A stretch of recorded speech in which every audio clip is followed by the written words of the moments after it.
In a suburban fantasy world, two teenage elf brothers, Ian and Barley Lightfoot, go on a journey to discover if there is still a little magic left out there in order to spend one day with their father, who passed away when they were too young to remember him.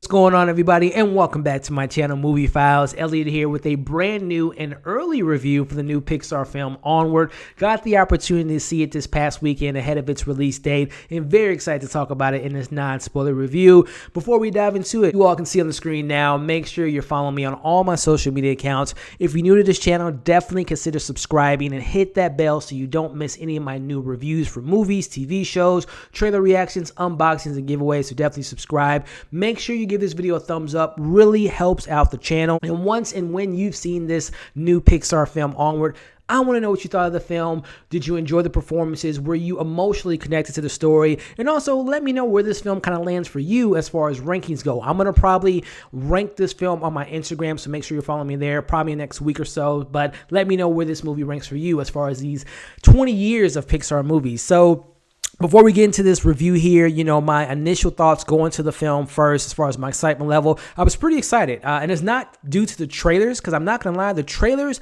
really didn't, they weren't bad, but they really didn't excite me as much as I wanted to. It was really the premise that got me. And now I know the trailer's probably the creators behind that was putting out this trailer, Pixar and everything like that. It was probably hard to kind of pitch a film like this. Again, whenever you're dealing with an animated film that deals heavily with death and grieving and things of that nature, it's pretty hard to do so. But the thing that really kind of hooked me was the premise, because I think we can all relate to this. The idea of spending one day, 1 hour, 1 minute with someone that you have loved that has passed away. It's just an emotional connection already there. And we all know Pixar, when it comes to emotional tearjerker type of moments, whether it be from Up or Toy Story, they're really great at doing that, and they don't manipulate you. They really handle it well and then kind of bring it into the story perfectly.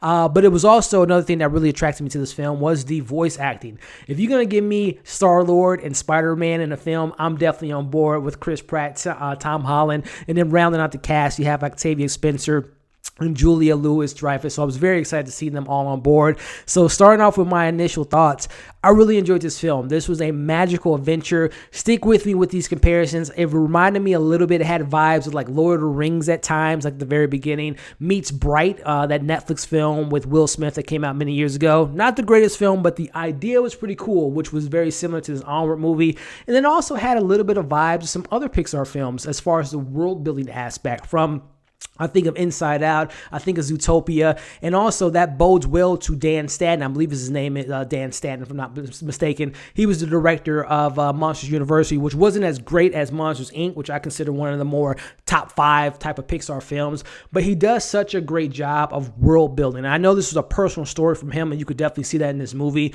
but the way that he creates this world that once at one point had magical creatures, magic being used all the time, had unicorns, and as the years go by and technology kind of takes over, that magic is kind of missing, and that's where our characters kind of come in. You have Chris Pratt, who wants the magic to be back in this world, who's the older brother, but he's not. He doesn't fear things. He's very outgoing, very silly at times. But then he's the polar opposite of his younger brother, played by Tom Holland, who's Ian, who's a little bit more reserved, who doesn't believe in magic. So I love that kind of complexity and the kind of the differences between the brother. But once they have this mission, this goal, this journey in mind to get their dad back, that's when they kind of come together. And I love that aspect of this film, as well as a great voice acting with Chris Pratt, who at first, I'm not going to lie, I was like, he's a little bit too annoying. But as the film progresses, you really kind of get on board with Barley.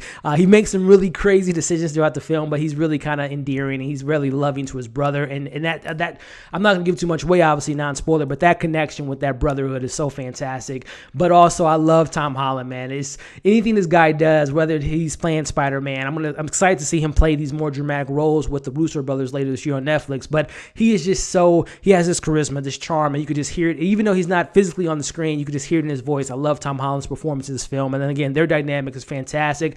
There were some other standouts. I thought the mom was really well done by Julia Louis-Dreyfus. She didn't really have the biggest character arc from the beginning to the end, but she still was a loving mother, and I liked her role in this film. But another standout, and I wish this particular character was involved more within the story, and more in particularly, I wish she was more involved with the journey that the brothers go on. That's Octavia Spencer's character. who was a Metatar, if I'm not a Metacore. I might be pronouncing that wrong. I'll put the correction right here on the screen now. But I thought she was fantastic. This once kind of goddess, fearless warrior back in her heyday is now an owner of a restaurant, and she has to kind of get that mojo, that swag back. I like that character so much. I thought Octavia Spencer was fantastic. She was really the one, besides Chris Pratt, she got the most laughs out of me. And like I said, if I were to, Chris as that character or script-wise, I would have loved to have seen that character be more involved on their journey. She does come into the mix, but she was more on an adventure, a separate adventure with the mom. But I wish that the Octavia Spencer character was more involved in their actual journey. Again, you get some other characters, these fairies and things like that. I thought this was just, the cast was just all together really well. If I were to give this film some criticism, this movie didn't hit me as emotional as I thought it was. And that's not necessarily criticism there. I just thought that the emotional beats didn't really land for me personally. The comedy wasn't all that kind of well. To me, this was more of a kid-friendly Pixar film versus a Toy Story or Coco or one of my personal favorite, The Incredibles, where it's a little bit more, it has those adult themes, but it can appease the kid audience. I thought this was more kid-friendly, and the jokes were more kid-friendly than adults, so the comedy didn't really land for me. And even though I had mentioned that Dan does a good job of world building, I personally would have loved to have spent more time in this world. I would have loved to have met other characters in this universe and explore more of the dynamics of this world and day in, day out. I know this film was only, it's less than 2 hours. It's obviously a kid film, but I would have loved to spend more time in this universe. All in all, I thought this film was fun. It was fantastic in regards to this journey. I love a good venture when it dives into this kind of connection when it comes to this human element to it, where we can all relate to the story there. And I love the message that even though we all mourn, we all grieve the ones that we've loved, our loved ones, but it is one of those situations, and this theme really kind of stood out for me, where even though you've lost someone in the past, you still have to appreciate what you have around you now. And I love that message within this film. So all in all, I'll give Pixar's Onward a 4 out of 5.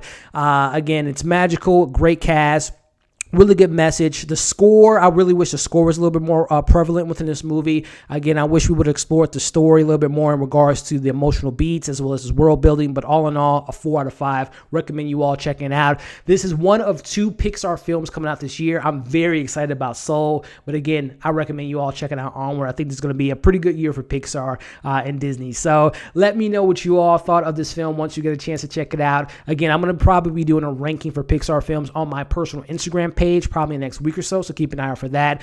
Make sure you give this video a thumbs up, comment, share this video, and subscribe to my channel if you haven't already, and hit that bell so you don't miss any videos. Thank you all for watching this review, and we'll see you on the next one.